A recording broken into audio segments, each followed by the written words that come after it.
ಧನಕರ್ ರಾಜೀನಾಮೆಯ ರಹಸ್ಯ ಕೆದಕ್ತಾ ಹೋದ್ರೆ ಸಾಕಷ್ಟು ಅಂಶಗಳು ಹೊರಗಡೆ ಬರ್ತಾ ಇದೆ.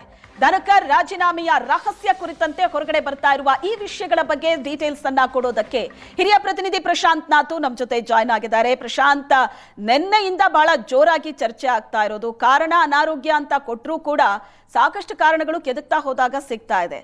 ಉಪರಾಷ್ಟ್ರಪತಿ ಮತ್ತು ಕೇಂದ್ರ ಸರ್ಕಾರದ ನಡುವೆ ಇದ್ದಂತ ತಿಕ್ಕಾಟಗಳು ಏನೇನಾಗಿತ್ತು ಹಾಗಾದ್ರೆ? ಶ್ವೇತಾ, ಒಂದಂತೂ ವಿಷಯ ಸ್ಪಷ್ಟವಾಗ್ತಾ ಇದೆ. ನಿತೀಶ್ ಕುಮಾರನ್ನ ತರಲಿಕ್ಕೋ, ಶಶಿ ಥರೂರನ್ನು ಉಪರಾಷ್ಟ್ರಪತಿ ಮಾಡಲಿಕ್ಕೋ ಜಗದೀಪ್ ಧನ್ಕರ್ ರಾಜೀನಾಮೆ ಕೊಡಿಸಿರ್ತಕ್ಕಂಥ ಸಾಧ್ಯತೆಗಳನ್ನು ಸರ್ಕಾರದ ಉನ್ನತ ಮೂಲಗಳು ತಳ್ಳಿ ಹಾಕ್ತಿವೆ. ಹಾಗಿದ್ದಲ್ಲಿ ಸರ್ಕಾರ ಮತ್ತು ಜಗದೀಪ್ ಧನ್ಕರ್ ನಡುವೆ ಒಂದು ತಿಕ್ಕಾಟ ಕಳೆದ 2-3 ತಿಂಗಳಿಂದ ನಡೀತಾ ಇತ್ತು ಅಂತಕ್ಕಂಥದ್ದನ್ನು ಕೂಡ ಸರ್ಕಾರದ ಮೂಲಗಳು ಖಚಿತಪಡಿಸ್ತಾ ಇವೆ. ಇದೆಲ್ಲವೂ ಶುರುವಾಗಿದ್ದು ಪ್ರೋಟೋಕಾಲ್ ಕಾರಣದಿಂದಾಗಿ. ನೋಡಿ, ಸರ್ಕಾರದಲ್ಲಿ ರಾಷ್ಟ್ರಪತಿ ಪ್ರೋಟೋಕಾಲ್ ನಂಬರ್ 1, ಉಪರಾಷ್ಟ್ರಪತಿ ಪ್ರೋಟೋಕಾಲ್ ನಂಬರ್ 2, ಪ್ರಧಾನಮಂತ್ರಿ ಪ್ರೋಟೋಕಾಲ್ ನಂಬರ್ 3 ಇರ್ತಾರೆ. ಆದರೆ ಭದ್ರತೆಗೆ ಸಂಬಂಧಪಟ್ಟಂತೆ ನನಗೆ ಪ್ರಧಾನಮಂತ್ರಿಗಳಿಗೆ ನೀಡತಕ್ಕಂಥ ವಾಹನಗಳನ್ನೇ ನೀಡಬೇಕು ಅಂತ ಜಗದೀಪ್ ಧನ್ಕರ್ ಗೃಹ ಇಲಾಖೆ ಬಳಿ ಕೇಳ್ಕೊಂಡಿದ್ರು. ಗೃಹ ಇಲಾಖೆ ಹೇಳ್ತು, ಇಲ್ಲ, ಥ್ರೆಟ್ ಪರ್ಸೆಪ್ಷನನ್ನು ನೋಡಿಕೊಂಡು ಈ ರೀತಿಯ ವಾಹನಗಳನ್ನು ಕೊಡಲಾಗತ್ತೆ, ಪ್ರಧಾನಮಂತ್ರಿಗಳಿಗೆ ಥ್ರೆಟ್ ಪರ್ಸೆಪ್ಷನ್ ಜಾಸ್ತಿ ಇರುತ್ತೆ ಅಂತಕ್ಕಂಥದ್ದನ್ನು ಹೇಳಲಾಯಿತು. ಜಗದೀಪ್ ಧನ್ಕರ್ ಮುನಿಸ್ಕೊಂಡ್ರು.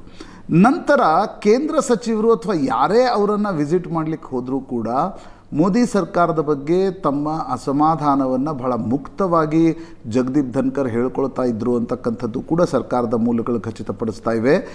ಶಿವರಾಜ್ ಸಿಂಗ್ ಚೌಹಾಣ್ ಕೇಂದ್ರ ಕೃಷಿ ಸಚಿವರು ಜಗದೀಪ್ ಧನ್ಕರ್ ಅವರ ಭೇಟಿಗೆ ಹೋದಾಗ ಜಗದೀಪ್ ಧನ್ಕರ್ ಜಾಟ್ ಸಮುದಾಯವನ್ನು ನೀವು ನಿರ್ಲಕ್ಷಿಸ್ತಾ ಇದ್ದೀರಿ, ಜಾಟ್ ಸಮುದಾಯವನ್ನು ಆ ಮಟ್ಟದ ಪ್ರಯಾರಿಟಿ ಕೊಡ್ತಾ ಇಲ್ಲ ಅಂತಕ್ಕಂಥದ್ದನ್ನು ಶಿವರಾಜ್ ಸಿಂಗ್ ಚೌಹಾಣ್ ಅವರಿಗೆ ಹೇಳುತ್ತಾ ಇಡೀ ಕೃಷಿ ವಿಷಯದ ಬಗ್ಗೆ ಮೋದಿ ಸರ್ಕಾರ ವಿಫಲವಾಗಿದೆ ಅನ್ನುವ ರೀತಿಯ ವ್ಯಾಖ್ಯಾನವನ್ನು ಕೂಡ ಕೇಂದ್ರ ಕೃಷಿ ಸಚಿವರ ಎದುರುಗಡೆ ಮಾಡಿದರು.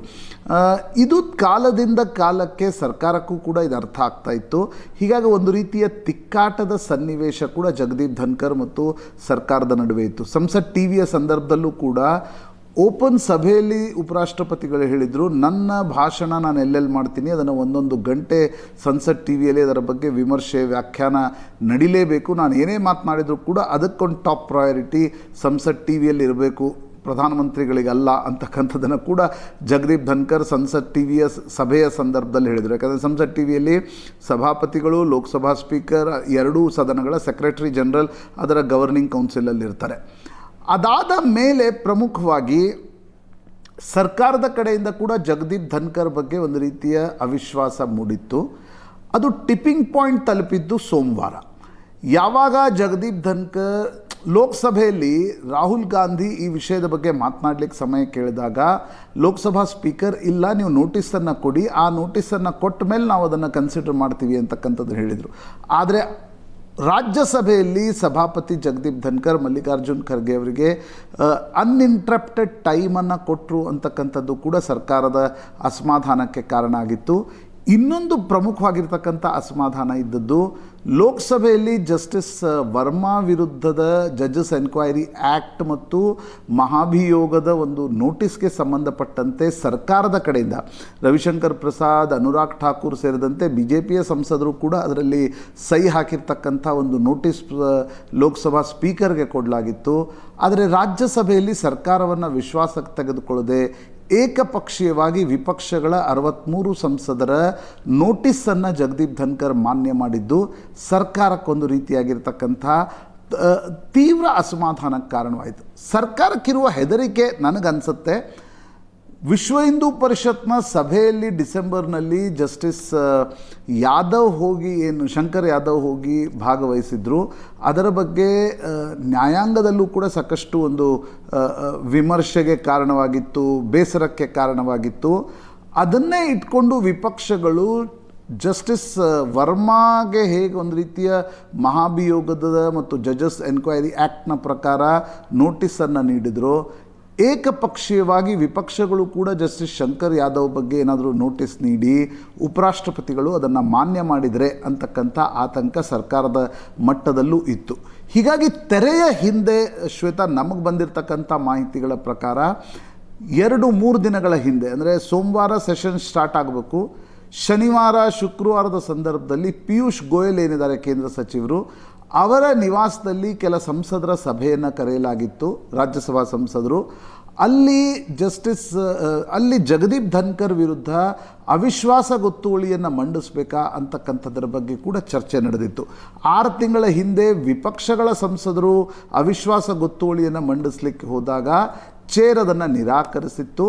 ಆದರೆ ಈಗ ಸರ್ಕಾರದ ಕಡೆಯಿಂದಲೇ ಅವಿಶ್ವಾಸ ಗೊತ್ತುವಳಿಯಂಥ ಒಂದು ಚರ್ಚೆ ನಡೀತಿರ್ತಕ್ಕಂಥ ಸಂದರ್ಭದಲ್ಲಿ ಮತ್ತು ರಾಜ್ಯಸಭಾ ಸದನದಲ್ಲಿ ಏನು ನಡೀತು, ಅದಾದಮೇಲೆ ಮಧ್ಯಾಹ್ನ 4:30ಕ್ಕೆ JP ನಡ್ಡಾ ಮತ್ತು ಕಿರಣ್ ರಿಜಿಜು, JP ನಡ್ಡಾ ರಾಜ್ಯಸಭೆಯ ಸಭಾನಾಯಕ, ಕಿರಣ್ ರಿಜಿಜು ಸಂಸದೀಯ ವ್ಯವಹಾರಗಳ ಸಚಿವ, ಇಬ್ಬರೂ ಕೂಡ ಬಿಸ್ನೆಸ್ ಅಡ್ವೈಸರಿ ಕಮಿಟಿ ಕಲಾಪ ಸಲಹಾ ಸಮಿತಿಯ ಸಭೆಗೆ ಬರಲಿಲ್ಲ. ಮಧ್ಯಾಹ್ನ 12:30ಕ್ಕೆ ಬಂದವರು 4:30ಕ್ಕೆ ಬರಲಿಲ್ಲ. That was a cue for ಉಪರಾಷ್ಟ್ರಪತಿ ಜಗದೀಪ್ ಧನ್ಕರ್ ಅನಿಸುತ್ತೆ. ನೀವು ಮುಂದುವರೆದ್ರೆ ನಾವು ಅವಿಶ್ವಾಸ ಗೊತ್ತುವಳಿಯನ್ನು ತರ್ತೀವಿ ಅಂತಕ್ಕಂಥದ್ದನ್ನು ಸರ್ಕಾರದ ಕಡೆಯಿಂದ ಗಟ್ಟಿಯಾಗಿ ಹೇಳಿದಾಗ ಜಗದೀಪ್ ಧನ್ಕರ್ ರಾತ್ರಿ 9:35ಕ್ಕೆ, ಯಾಕಂದರೆ ಮಧ್ಯಾಹ್ನ 3 ಗಂಟೆಗೆ ಶ್ವೇತಾ ಜಗದೀಪ್ ಧನ್ಕರ್ ಅವರ ಒಂದು ಅಫಿಷಿಯಲ್ ಕಮ್ಯುನಿಕೇಷನ್ ಬಂದಿತ್ತು. ನಾಳೆ ಜಗದೀಪ್ ಧನ್ಕರ್ ರಾಜಸ್ಥಾನಕ್ಕೆ ಜೋಧ್ಪುರಕ್ಕೆ ಒಂದು ರಿಯಲ್ ಎಸ್ಟೇಟ್ ಸಂಸ್ಥೆಯ ಕಾರ್ಯಕ್ರಮದಲ್ಲಿ ಭಾಗವಹಿಸ್ಲಿಕ್ಕೆ ತೆರಳುತ್ತಾರೆ ಅಂತಕ್ಕಂಥದ್ದು. ಸದನ ನಡೆದಾಗ ಲೋಕಸಭಾ ಸ್ಪೀಕರ್ ಆಗಲಿ ಅಥವಾ ರಾಜ್ಯಸಭಾ ಸಭಾಪತಿ ಆಗಲಿ ದಿಲ್ಲಿಯಿಂದ ಹೊರಗೆ ಹೋಗ್ತಕ್ಕಂಥ ಯಾವುದೇ ಕಾರ್ಯಕ್ರಮಗಳನ್ನು ಒಪ್ಪಿಕೊಳ್ಳಲ್ಲ. ಯೂಶಲಿ ಸಂಸತ್ ಪರಿಸರದಲ್ಲಿ ನಡೆಯುವ ಕಾರ್ಯಕ್ರಮಗಳನ್ನು ಬಿಟ್ಟರೆ ಸ್ಪೀಕರ್ ಮತ್ತು ಸಭಾಪತಿಗಳು ಎಲ್ಲೂ ಕೂಡ ಕಾರ್ಯಕ್ರಮಗಳನ್ನು ಒಪ್ಪಿಕೊಳ್ಳಲ್ಲ. ಆ ಸಂದರ್ಭದಲ್ಲಿ ಅಫಿಷಿಯಲ್ ಕಮ್ಯುನಿಕೇಷನ್ ಉಪರಾಷ್ಟ್ರಪತಿ ಕಾರ್ಯಾಲಯದಿಂದ ಬಂದಿದ್ದು ಕೂಡ ಸರ್ಕಾರದಲ್ಲೂ ಕೂಡ ಒಂದು ಆತಂಕ ಇತ್ತು. ಇಲ್ಲ ಅಲ್ಲಿ ಹೋಗಿ ಏನಾದರೂ ಜೋಧ್ಪುರದಲ್ಲಿ ಹೋಗಿ ಸರ್ಕಾರದ ಬಗ್ಗೆ ಮಾತನಾಡಿದರೆ ಅಂತಕ್ಕಂಥದ್ದು. ಹೀಗಾಗಿ ಅವಿಶ್ವಾಸ ಗೊತ್ತುವಳಿಯ ಮಾತನ್ನು ಜಗದೀಪ್ ಧನ್ಕರ್ ಅವರಿಗೆ ಸರ್ಕಾರದ ಕಡೆಯಿಂದ ಒಂದು ಫೋನ್ ಕಾಲ್ ಹೋಯಿತು. ಯಾರ್ದು ಹೋಯಿತು ಅಂತಕ್ಕಂಥದ್ರ ಬಗ್ಗೆ ಒಂದು ಸ್ಪಷ್ಟತೆ ಇಲ್ಲ, ಆದರೆ ಒಂದು ಫೋನ್ ಕಾಲ್ ಹೋಯಿತು. ಅದು ಜಗದೀಪ್ ಧನ್ಕರ್ ಅವರ ರಾಜೀನಾಮೆಗೆ ಕಾರಣ ಆಯಿತು ಅಂತಕ್ಕಂಥದ್ದನ್ನು ಮೂಲಗಳು ತಿಳಿಸ್ತಾ ಇವೆ. ಭಾರತದ ರಾಜಕಾರಣದಲ್ಲಿ ಮೊದಲ ಬಾರಿಗೆ ಅನಿಸುತ್ತೆ, ಯಾಕಂದರೆ ನೋಡಿ ಹಿಂದೆ ರಾಜೀವ್ ಗಾಂಧಿ ಮತ್ತು ಗ್ಯಾನಿ ಜೈಲ್ ಸಿಂಗ್ ರಾಷ್ಟ್ರಪತಿಯಾಗಿದ್ದರು. ರಾಜೀವ್ ಗಾಂಧಿ ಇಂದಿರಾ ಹತ್ಯೆಯ ನಂತರ ಏನು ಪ್ರಧಾನಮಂತ್ರಿ ಆದರು, ಅವರ ನಡುವೆ ಸಾಕಷ್ಟು ತಿಕ್ಕಾಟಗಳು ನಡೆದಿದ್ವು. ಇಂದಿರಾ ಹತ್ಯೆಯ ನಂತರ ರಾಜೀವ್ ಗಾಂಧಿಯವರನ್ನು ಕೂಡಲೇ ಪ್ರಧಾನಮಂತ್ರಿಯನ್ನಾಗಿ ನೇಮಿಸಲಿಕ್ಕೂ ಕೂಡ ಗ್ಯಾನಿ ಜೈಲ್ ಸಿಂಗ್ ವಿರೋಧ ಇತ್ತು, ಪ್ರಣಬ್ ಮುಖರ್ಜಿ, ಇದೆಲ್ಲ ಒಂದು ಹಳೆಯ ಇತಿಹಾಸ. ಆದರೆ ಮೊದಲ ಬಾರಿಗೆ ನರೇಂದ್ರ ಮೋದಿ ಸರ್ಕಾರದಲ್ಲಿ ಉಪರಾಷ್ಟ್ರಪತಿ ಜಗದೀಪ್ ಧನ್ಕರ್, ಯಾಕೆ ನೋಡಿ ಜಗದೀಪ್ ಧನ್ಕರ್ ಅವರ ನೀವು ಇತಿಹಾಸವನ್ನು ನೋಡಿದ್ರೆ ಅವರು 89ರಲ್ಲಿ ಮೊದಲ ಬಾರಿ ಸಂಸದರಾಗಿ ಬರ್ತಾರೆ, ದೇವಿಲಾಲ್ ಜೊತೆಗಿರ್ತಾರೆ, ರಾಜಸ್ಥಾನದಿಂದ ಆರಿಸಿ ಬರ್ತಾರೆ, ಮೊದಲ ಬಾರಿಯೇ ಕೇಂದ್ರದಲ್ಲಿ ಮಂತ್ರಿ ಆಗ್ತಾರೆ, ನಂತರ ಹೋಗಿ ರಾಜಸ್ಥಾನದಲ್ಲಿ ವಿಧಾನಸಭಾ ಸದಸ್ಯರಾಗ್ತಾರೆ, ಕಾಂಗ್ರೆಸ್ ಸೇರ್ಕೊಳ್ತಾರೆ 91ರಲ್ಲಿ. ಅದಾದ ಮೇಲೆ 2014-15ರಲ್ಲಿ ಜಾಟ್ ಸಮುದಾಯವನ್ನು ಗಮನದಲ್ಲಿಟ್ಕೊಂಡು ಬಿ ಜೆ ಪಿಯ ಲೀಗಲ್ ಸೆಲ್ನ ಹೆಡ್ ಆಗಿ ಮಾಡುತ್ತೆ. ನಂತರ ಜಗದೀಪ್ ಧನ್ಕರನ್ನು ಉಪರಾಷ್ಟ್ರಪತಿ ಸ್ಥಾನಕ್ಕೆ ತರುತ್ತೆ. ಹೀಗಾಗಿ ಜಗದೀಪ್ ಧನ್ಕರ್ ಒಂದು ರೀತಿಯಲ್ಲಿ ಬಂಗಾಲದ ಗವರ್ನರ್ ಮಾಡಲಾಯಿತು. ಮೊದಲು ಬಂಗಾಲದ ಗವರ್ನರ್ ಆಗಿದ್ದಾಗ ಮಮತಾ ಬ್ಯಾನರ್ಜಿ ಜೊತೆ ಅವರ ತಿಕ್ಕಾಟ ಇತ್ತು. ಕೇಂದ್ರಕ್ಕೆ ಬಂದಾಗ ವಿಪಕ್ಷಗಳ ಆರೋಪ ಇತ್ತು. ತುಂಬ ಜಗದೀಪ್ ಧನ್ಕರ್ ಸರ್ಕಾರದ ಪರವಾಗಿ ಮಾತಾಡ್ತಾರೆ, ಮೋದಿ ಪ್ರಶಂಸಕರು ಅನ್ನುವ ರೀತಿಯಲ್ಲಿ ಮಾತಾಡ್ತಾರೆ ಅಂತಕ್ಕಂಥದ್ದು.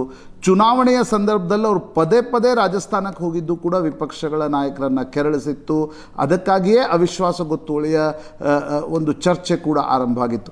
ಆದರೆ ಏಕಾಏಕಿ 3-4 ತಿಂಗಳಲ್ಲಿ ನಾನು ಈಗಾಗಲೇ ಹೇಳಿರುವ ಕಾರಣದಿಂದಾಗಿ ಅವರು ಯಾವಾಗ ಅಸರ್ಟ್ ಮಾಡಲಿಕ್ಕೆ ಶುರು ಮಾಡಿದ್ರು, ಆಗ ಸರ್ಕಾರ ಮತ್ತು ಜಗದೀಪ್ ಧನ್ಕರ್ ನಡುವೆ ತಿಕ್ಕಾಟಗಳ ಆರಂಭ ಆದವು. ನ್ಯಾಯಾಂಗದ ಬಗ್ಗೆ ಕೂಡ ಕಾನ್ಸ್ಟಿಟ್ಯೂಷನಲ್ ಪೋಸ್ಟ್ನಲ್ಲಿದ್ದವರು ಈ ಪ್ರಮಾಣದ ಟೀಕೆ ಟಿಪ್ಪಣಿಗಳನ್ನು ಮಾಡಬೇಕಾ ಅಂತಕ್ಕಂಥದ್ರ ಬಗ್ಗೆ ಕೂಡ ಸರ್ಕಾರದಲ್ಲಿ ಒಂದಿಷ್ಟು ಆಂಬಿಗ್ವಿಟಿ ಇತ್ತು. ಯಾಕಂದರೆ ಕಾನ್ಸ್ಟಿಟ್ಯೂಷನ್ ಪೋಸ್ಟ್ನಲ್ಲಿದ್ದವರು ಈ ರೀತಿಯ ಮಾತುಗಳನ್ನು ಆರಂಭಿಸಿದಾಗ ಶಾಸಕಾಂಗ ಕಾರ್ಯಾಂಗ ವಿರುದ್ಧ ನ್ಯಾಯಾಂಗ ಅಂತಕ್ಕಂಥ ಚರ್ಚೆ ಶುರುವಾಗುತ್ತೆ. ಯಾವುದೇ ಸರ್ಕಾರಕ್ಕೆ ಅದು ಬೇಕಾಗಿರಲ್ಲ. ನನಗನ್ಸುತ್ತೆ ಒಂದು ನ್ಯಾಯಾಂಗದ ಮೇಲಿನ ಟಿಪ್ಪಣಿಗಳ ಕಾರಣದಿಂದ ಶುರುವಾಗಿದ್ದ ಅಸಮಾಧಾನ, ಬೇಸರ ಒಂದಾದ ಮೇಲೊಂದರಂತೆ ಸರ್ಕಾರ ಮತ್ತು ಉಪರಾಷ್ಟ್ರಪತಿಗಳ ಮಧ್ಯೆ ತಿಕ್ಕಾಟಕ್ಕೆ ಕಾರಣವಾಗಿ ಕೊನೆಗೆ ಈ ನ್ಯಾಯಾಂಗದ ವಿಷಯವೇ ಅಂದರೆ ಜಡ್ಜಸ್ ಎನ್ಕ್ವೈರಿ ಆ್ಯಕ್ಟ್ನ ಪ್ರಕಾರ ನೋಟಿಸನ್ನು ಸ್ವೀಕಾರ ಮಾಡಿದ್ದೇ ಒಂದು ಟಿಪ್ಪಿಂಗ್ ಪಾಯಿಂಟ್ ಆಗಿ ಜಗದೀಪ್ ಧನ್ಕರ್ ಅವರ ರಾಜೀನಾಮೆಗೆ ಕಾರಣ ಆಗಿದೆ. ಎಸ್, ಥ್ಯಾಂಕ್ ಯು ಪ್ರಶಾಂತ್ ನಿಮ್ಮೆಲ್ಲ ಡೀಟೇಲ್ಸ್ಗೆ.